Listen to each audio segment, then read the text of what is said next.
Queridos irmãos, queridos amigos e a todos que tiverem acesso a este vídeo, preciso dizer para vocês que o mundo está em alerta, em suspense. Os religiosos em dúvidas do que está acontecendo. Os não religiosos considerando que é normal as coisas acontecerem entre as nações, as guerras, os rumores de guerras, etc. Mas não podemos esquecer que o próprio Jesus falou isso a respeito de guerras e rumores de guerras. Quando ele, no seu sermão profético, ali em Mateus 24, fala a respeito da época que aponta para a sua volta. É bem verdade que durante a história da humanidade sempre aconteceram guerras e rumores de guerras, mas não tanto quanto no atual momento. Observe que as nações falam de paz, mas se armam até os dentes para a guerra. As nações estão armadas. As nações já produzem um farto material bélico de alta tecnologia, com um poder de letalidade jamais presenciada no planeta Terra.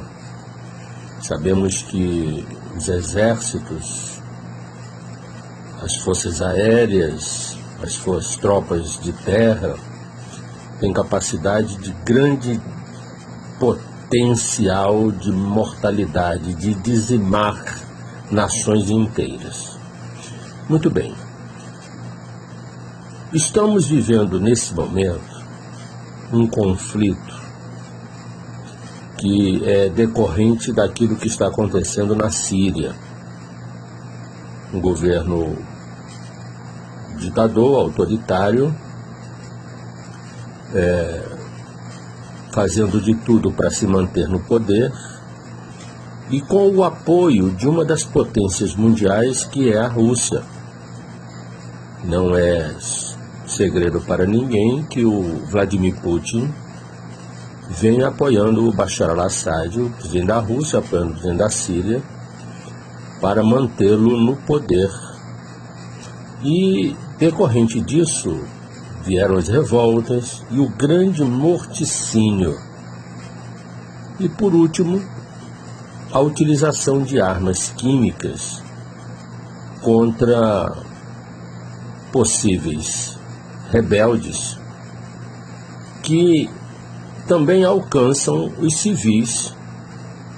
E, dentre os civis, muitas crianças inocentes que já morreram, estão contaminadas, pagam um preço altíssimo por estes descaminhos que os governos ali na Síria empreendem. Muito bem. Ontem eu postei um vídeo falando de que o que está acontecendo hoje e o envolvimento da Rússia neste conflito aponta para o preparo de um cenário profético que está registrado em Ezequiel capítulo 38. E eu, de ontem para hoje, vi também algumas postagens na internet, alguns dizendo que a guerra de Gog e Magog começou. E isso não é verdade. A guerra de Gog e Magog não começou. O que está acontecendo hoje é o preparo deste cenário que vai levar à guerra. Naturalmente, estamos no momento preliminar, momento em que o conflito entre as nações começa a dirimir de que lado elas estão.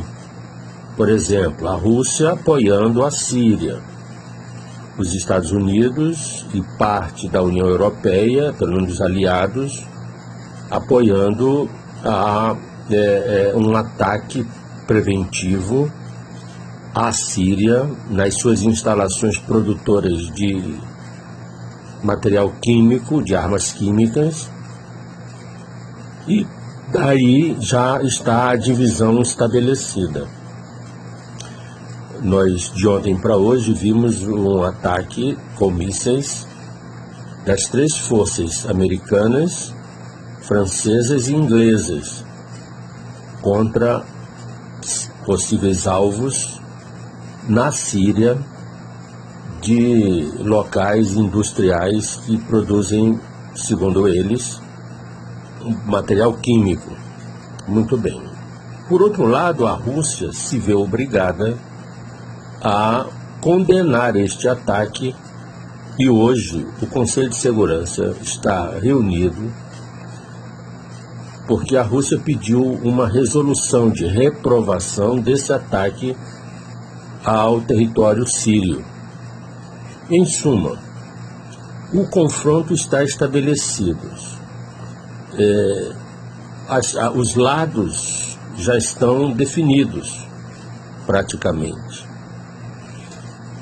No território sírio estão ali forças russas, através de seus aparatos militares, e também forças iranianas. E o Líbano fica sendo uma região entre a Síria e Israel, o que vai fazer Israel, que está tecnicamente em guerra com o Líbano, a manter uma postura militar e possíveis ataques na sua fronteira do norte para salvaguardar um possível ataque de forças iranianas que já estão na Síria, e por isso o Estado de Israel está em alerta enquanto perdurar este momento de conflito ali nessa região. Naturalmente, o texto que mostra este preparo é o texto de Ezequiel, capítulo 38. E eu destaco neste capítulo aquilo que está no versos 4.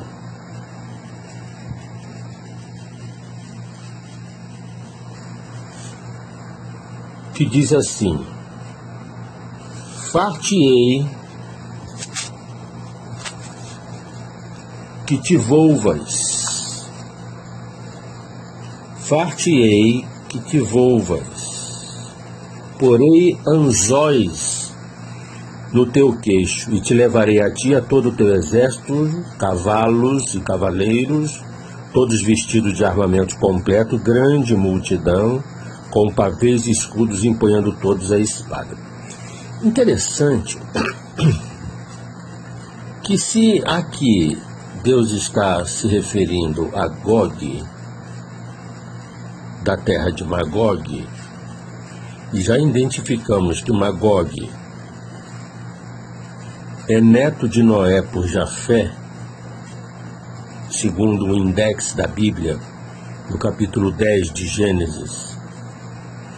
E Jafé a sua descendência ocupou as terras do norte, dos antigos citas, configura esta terra de Magog como a Rússia, e Gog o líder da Rússia. Como nós estamos acompanhando hoje, a Rússia apoiando a Síria, naturalmente contra os Estados Unidos, está envolta nesse conflito em estabelecer na Síria uma base estratégica para os seus propósitos. Por que então que o texto diz que Gog, o líder da Rússia, se fizermos esse paralelo, será levado a se volver. Significa dizer que a Rússia estará olhando para um lado, politicamente falando, e de repente será levada a olhar para outro lado. A ideia da Rússia é manter a Síria como seu fundo de quintal, confrontar a postura dos Estados Unidos e de outros aliados com relação à intervenção militar na Síria, estabelecer as suas alianças, como vem fazendo, por intermédio da política externa de Vladimir Putin desde a década de 2000, a partir de 2010, melhor dizendo, para cá, a Rússia vem fazendo, ampliando o seu arco de aliança com os países fundamentalistas islâmicos, mas num determinado momento ela vai se voltar contra alguém que a princípio não estaria em seus planos. É isso que o Ezequiel 38 fala. Porque diz que Deus vai colocar anzóis nos queixos de Gog, líder de Magog, sendo Magog a Rússia, e fará com que esse líder se volte para uma situação de ataque iminente a Israel. É o que o texto diz. E ele diz que esse ataque será, inclusive, com outros povos juntos com a Rússia. E fala aqui dos persas, dos etíopes, Put, Gomer, Togarma, que são as nações dessa região.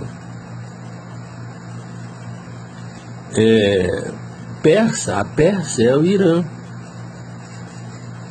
O texto no versículo 7 diz assim: prepara-te, sim, dispõe-te tu e toda a multidão do teu povo que se reuniu a ti e serve-lhe de guarda, ou seja, uma aliança.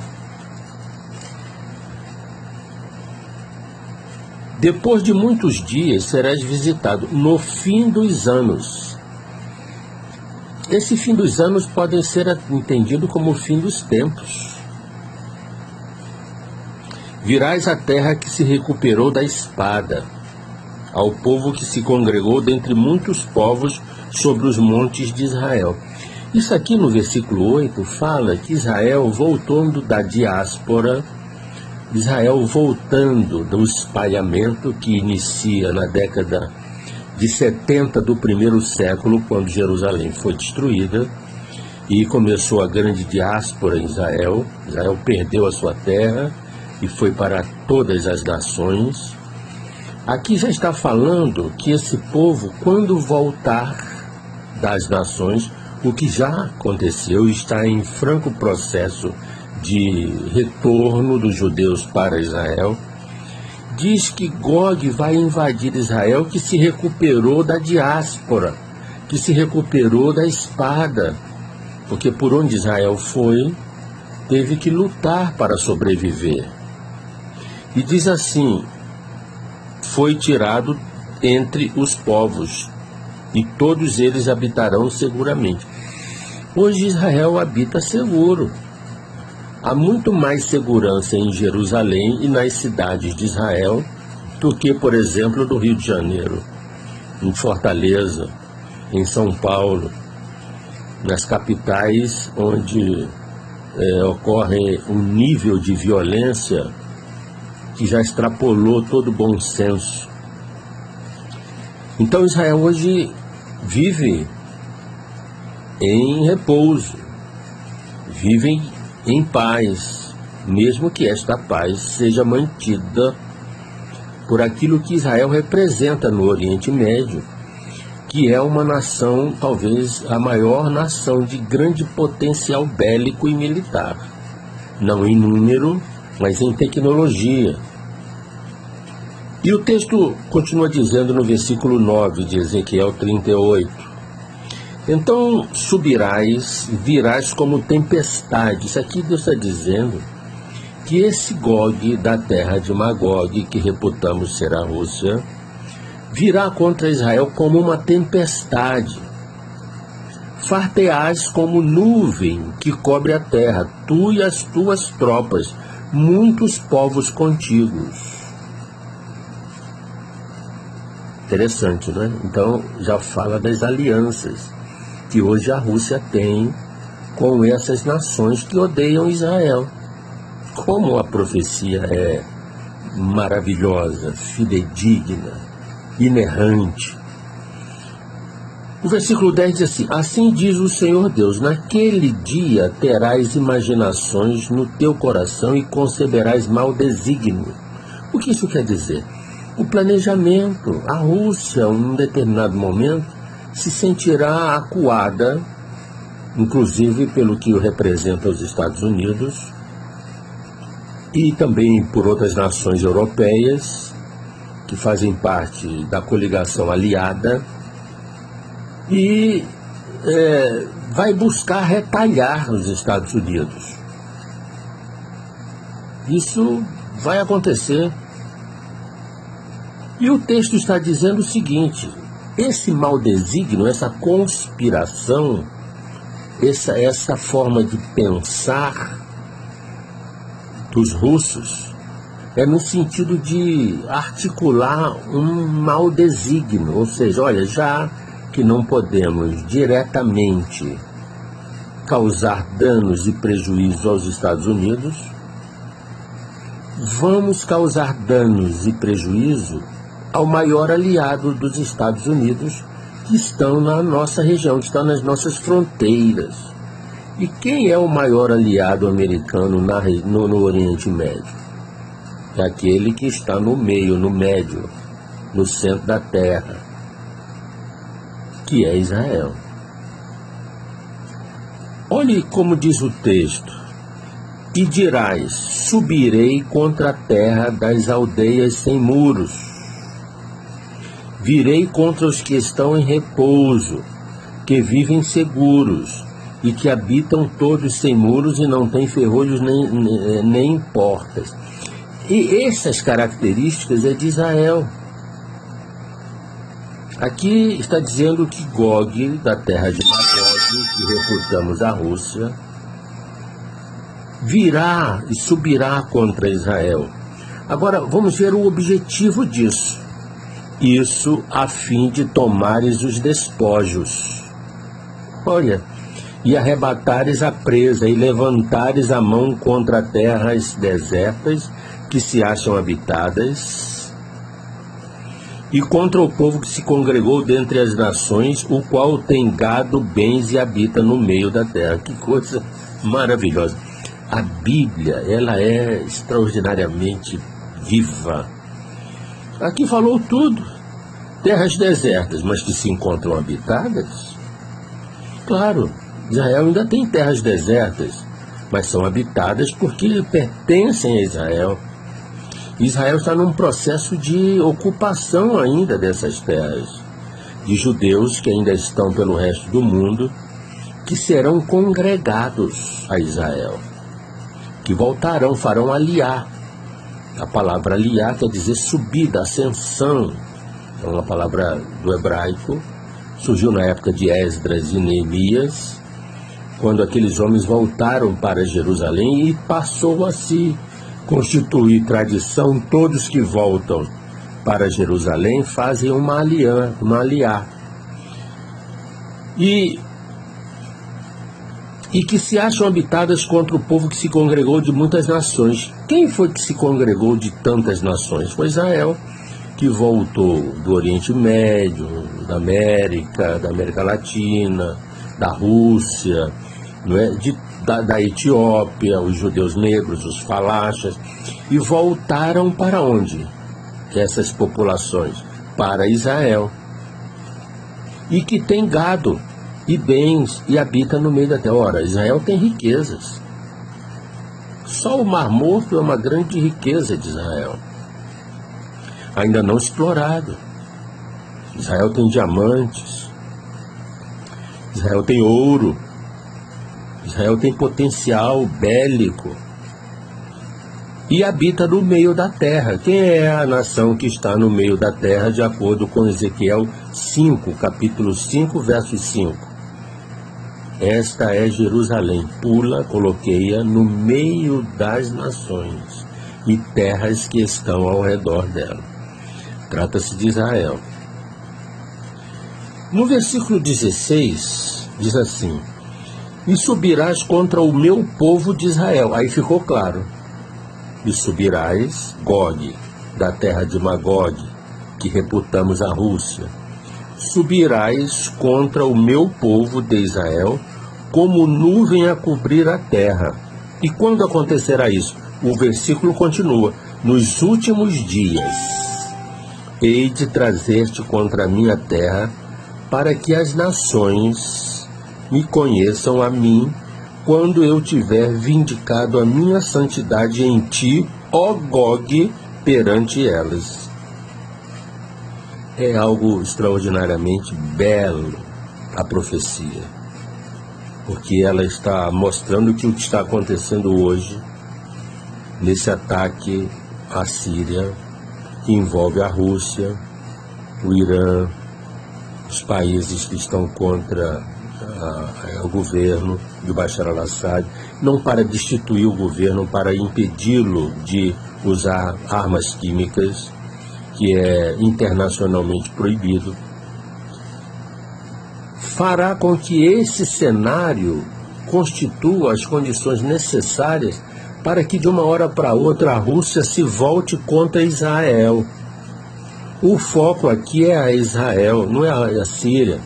A Síria está pagando um preço, o povo sírio está pagando um preço, as suas crianças, seus velhos, seu povo, suas mulheres, suas grávidas, pagam um preço terrível.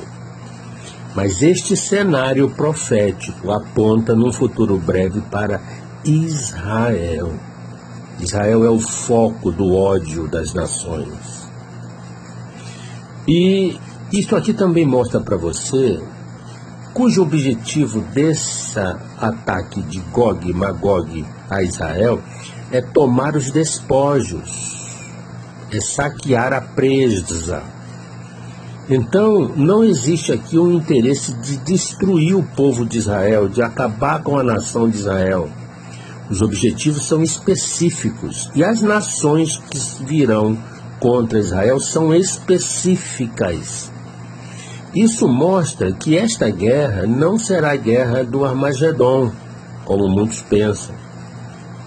A campanha do Armagedon, que não é nem uma guerra, é uma campanha militar que envolve vários estágios, a subsequente a Gog e Magog.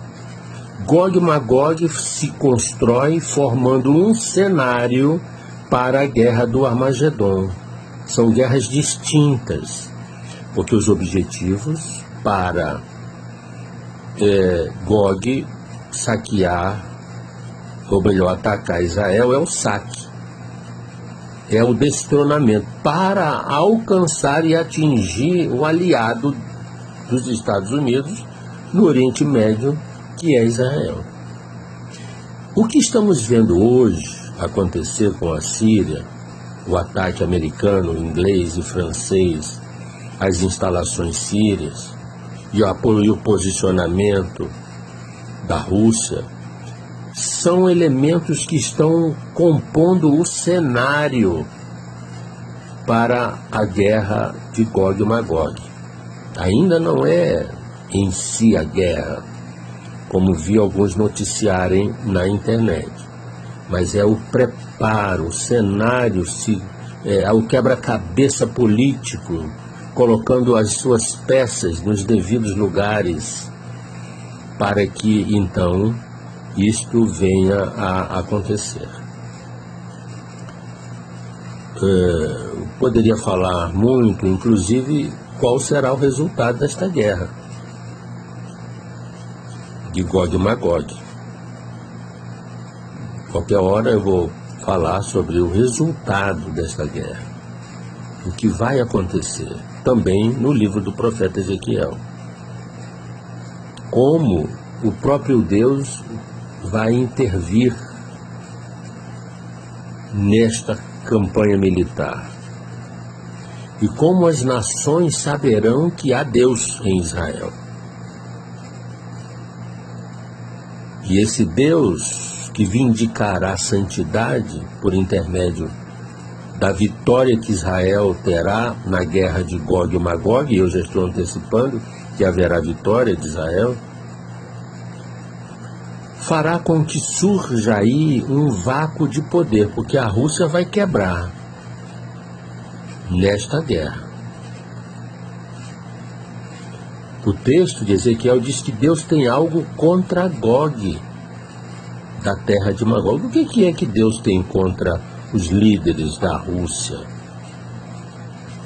Olha, aí envolve o comunismo, envolve o darwinismo, envolve o marxismo,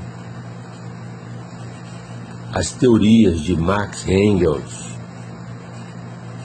que manipulam as mentes, tentaram manipular as mentes, e até hoje ainda existe resquício disso, para a desconstrução do núcleo familiar.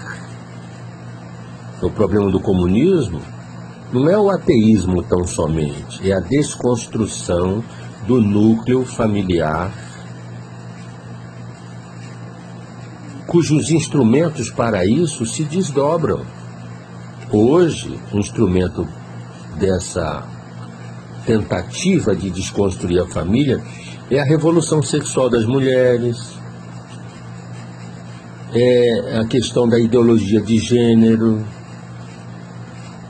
O problema da ideologia de gênero não é para dar vez de vida e cidadania à homoafetividade, não é isso, é para a desconstrução da família. Eu vejo alguns pastores levantando bandeira contra a homossexualidade, contra o ativismo religioso, e em alguns momentos estão corretos, porque eles tentam fazer isso de uma política de Estado. Mas o problema não são os homossexuais. Aliás, o movimento homossexual é imparável, se é que existe esse termo. Não pode ser parado. A homossexualidade no mundo chegou o momento de tomar um vulto jamais visto na humanidade, para cumprir aquilo que Jesus falou, que a época da sua volta, a sociedade estaria vivendo semelhante aos dias de Noé e aos dias de Ló. Ora, nos dias de Noé, o casamento não era um casamento conforme hoje nós conhecemos, de acordo com a lei de Deus. Era acasalamento. Os homens, os seres humanos acasalavam, ninguém era de ninguém. Na época de Ló, a sodomia alcançava parâmetros para aquela época jamais vistos. Só que aquela época já foi superada por hoje, pela época de hoje. O que é que nós vemos acontecer hoje das sociedades? Acasalamento. Ninguém é de ninguém. O casamento, a monogamia, está hoje em segundo plano. As pessoas optam por ter vários parceiros, acasalam, se relacionam sem compromissos de vínculo familiar. Dias de Noé, dias de Ló. A homoafetividade alcançou patamares semelhantes aos dias de Ló. Não, superou os dias de Ló, ao ponto de hoje terem símbolos, instituições, assegurados direitos, as cortes judiciais, né, os parlamentos desenvolveram já uma legislação favorável a esse tipo de relacionamento. É muito inócuo por parte de pastores levantar bandeira contra isso, porque isso vai acontecer, faz parte da profecia.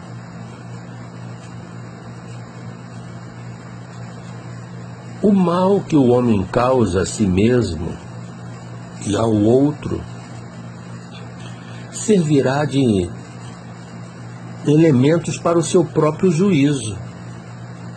Por isso que a grande tribulação, ela decorre de dois vieses. Ela tem duas fontes.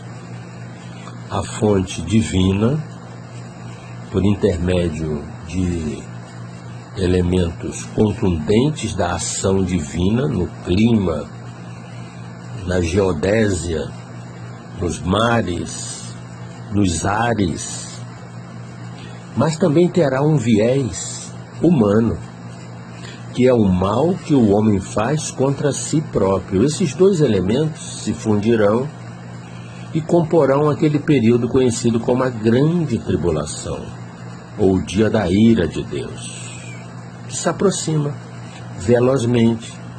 As profecias que se cumprem hoje são velozes e os fatos mostram isso. Praticamente tudo está pronto para a guerra de Gog e Magog, para a guerra do Armagedon. Eu não ponho dúvidas que o anticristo já pode estar habitando no planeta Terra, juntamente com o falso profeta, sem ainda se revelar, mas já habitando, porque os dias são ágeis. O tempo corre e as profecias se cumprem. Se você quiser saber um pouco mais, e muitos já sabem, e eu quero dizer para você que já tem o nosso livro, Escapou.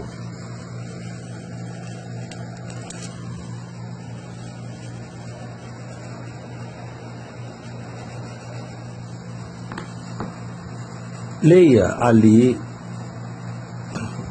vou até dizer para você as páginas, por favor, não deixe o livro apenas na prateleira, né, da estante. Aqui, achou.